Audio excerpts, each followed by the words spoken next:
Je vais vous montrer quelque chose. Ça fait, je n'ai pas calculé la date exacte, mais en tout cas, je peux vous affirmer que cela fait plus d'1 an que je vois cette bouteille au même endroit, là où je me gare habituellement avec les voitures pour faire ma promenade dans les bois. Alors je vais la remettre consciencieusement à la place qu'elle était depuis un bon bout de temps, hein, plus d'1 an. Ça, je peux vous affirmer, ça fait plus d'1 an que je roule régulièrement sur cette bouteille lorsque je me déplace pour partir. Alors qu'est-ce à dire? Qu'est-ce à dire? Pour 1,5 litre d'eau qu'on transporte, alors soit 20 mètres, 100 mètres, 1 kilomètre, que l'on conserve soit un jour, soit quelques heures, soit un mois, peu importe.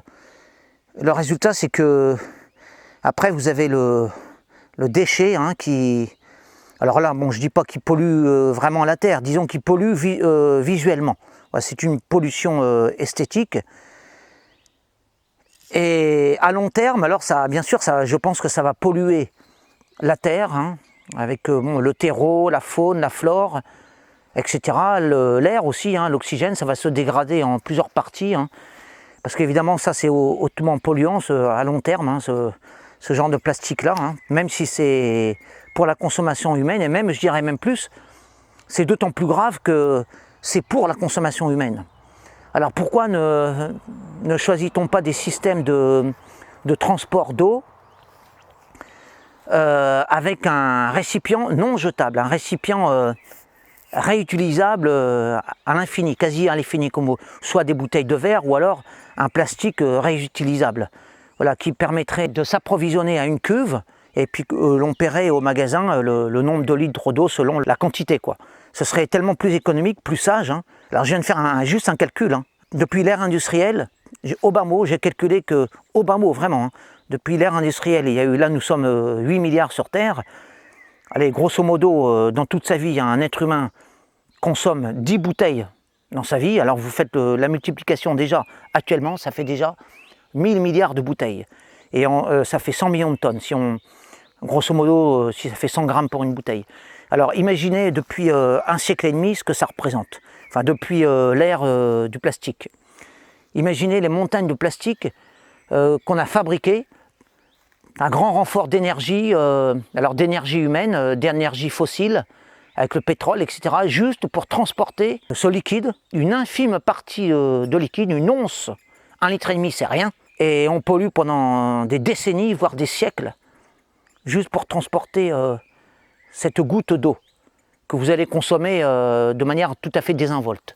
Et c'est la même chose pour les... Ça m'a fait penser aux pizzas. Lorsque vous allez chercher une pizza chez un marchand de pizza, on vous donne en même temps quasiment le même poids, hein, presque, en carton. Lequel carton va être utilisé, alors ça dépend, 10 secondes, 20 secondes, 1 minute, le temps de le transporter chez vous, alors qu'on pourrait très bien consommer la même pizza en le prenant à la main, ou avec un papier, quoi. Le transport là est complètement dérisoire, parfaitement inutile de fabriquer un carton aussi gros, hein, pour aussi peu de choses. Voilà, alors là, moi, ça va rester encore je ne sais combien de siècles après avoir été décomposé par la nature, hein. Ça va se désagréger, mais très très très lentement, hein. Ça va devenir un déchet qui va se démultiplier en des milliers, des millions de microparticules même. Ça va aller jusqu'à la mer, etc. Ça va polluer l'air, tout ça parce que, eh bien, un assoiffé aura voulu transporter sa petite goutte d'eau quelque part là dans la nature. Voilà, c'est un acte qui va lui coûter en termes de temps rien, un clignement d'œil. Et puis là, à l'échelle géologique, ça fait quand même plusieurs siècles, hein, quand même.